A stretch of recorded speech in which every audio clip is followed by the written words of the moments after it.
And yes, and that's an interesting, yes. So yeah, besides,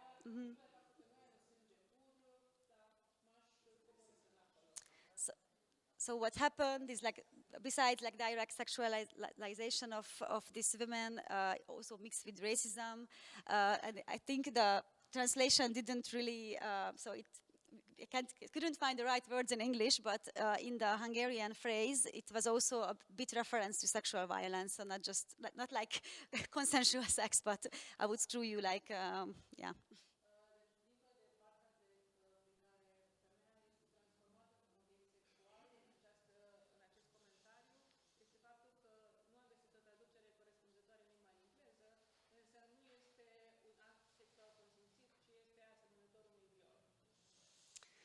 Okay. So I wanted to make a little survey here in the room, if you are willing to participate, and asking you these questions, like, have you ever received any sexist remarks during your work? Can you raise your hands if you did?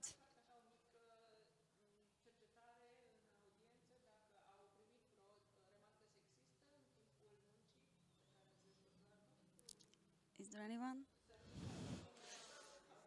Okay.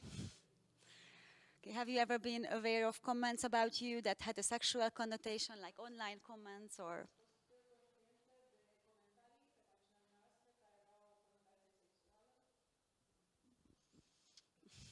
Okay. Have you ever received any threats of harm, like threats of physical violence or sexual violence?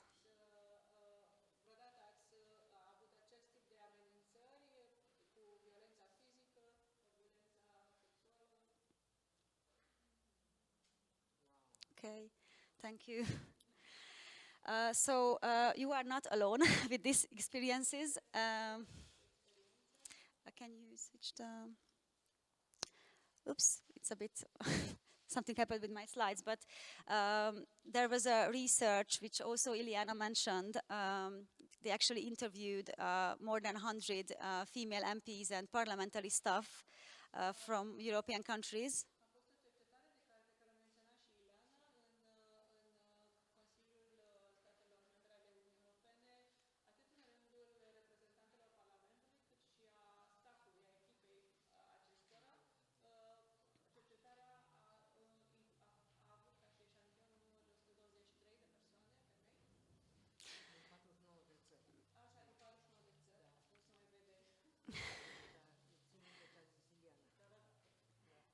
And the results are here. So 85% suffered some kind of psychological violence during their work.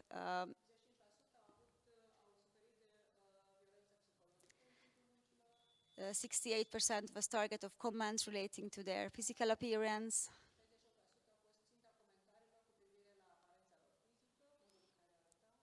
58% was target of online sexist attacks on social media.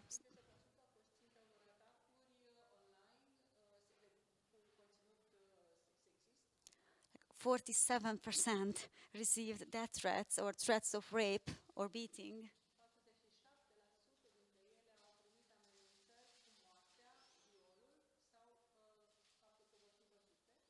25% suffered sexual violence and 15% suffered physical violence.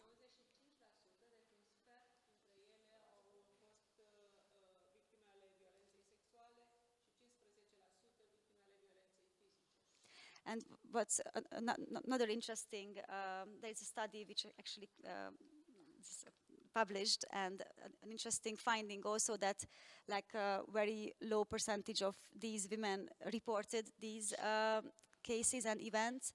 And of course, it's not because they are like stupid or they don't know how to report it, but it's because, like, okay, one idea is that it's because they already know that there will be no consequences, so it doesn't have a, like, doesn't make sense to report something like that.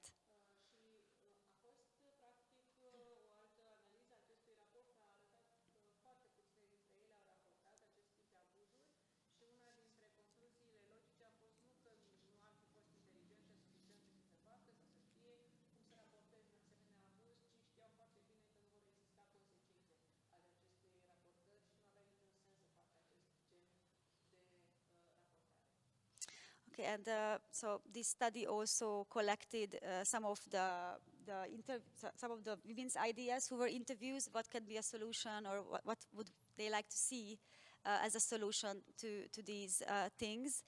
And I think it would be very interesting to also talk to you about this. Like, what do you think? What kind of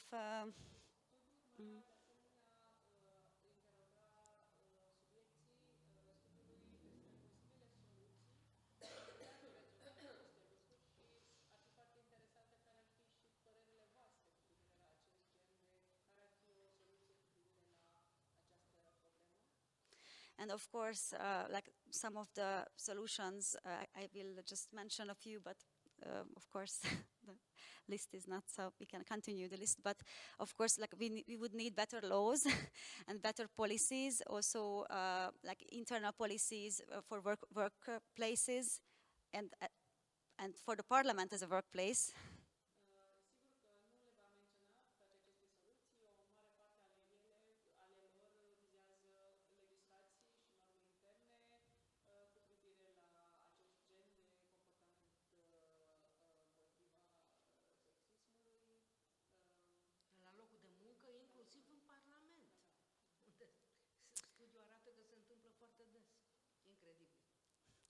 And we would also need like safer reporting, so safer ways to report these kinds of attacks and violent actions.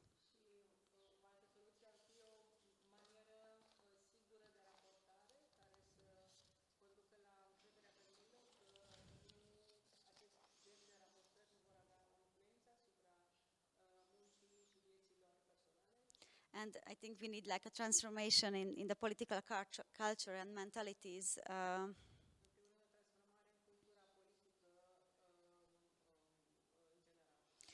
And it would be very important to involve men too in this transformation. So they can also like represent zero tolerance towards sexism and violence.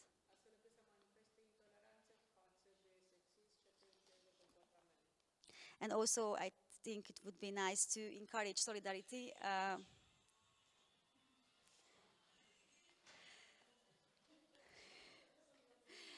So, yeah, it would be nice to see like solidarity between like female parliamentarians and politicians, also across parties, even if that's a kind of a dreamy thing.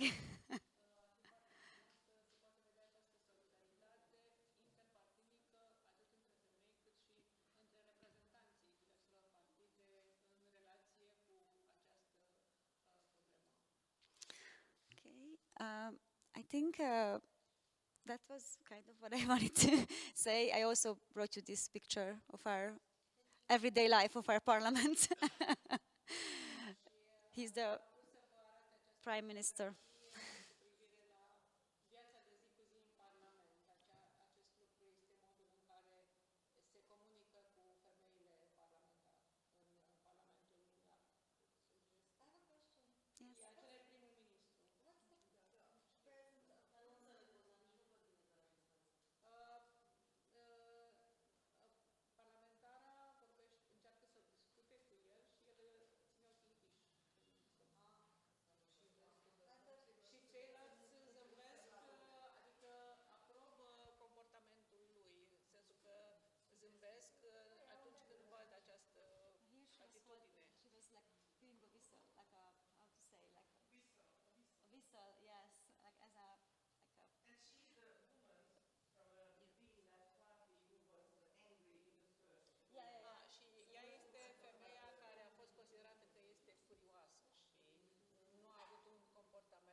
Yes, actually, my colleague Bori will speak about that.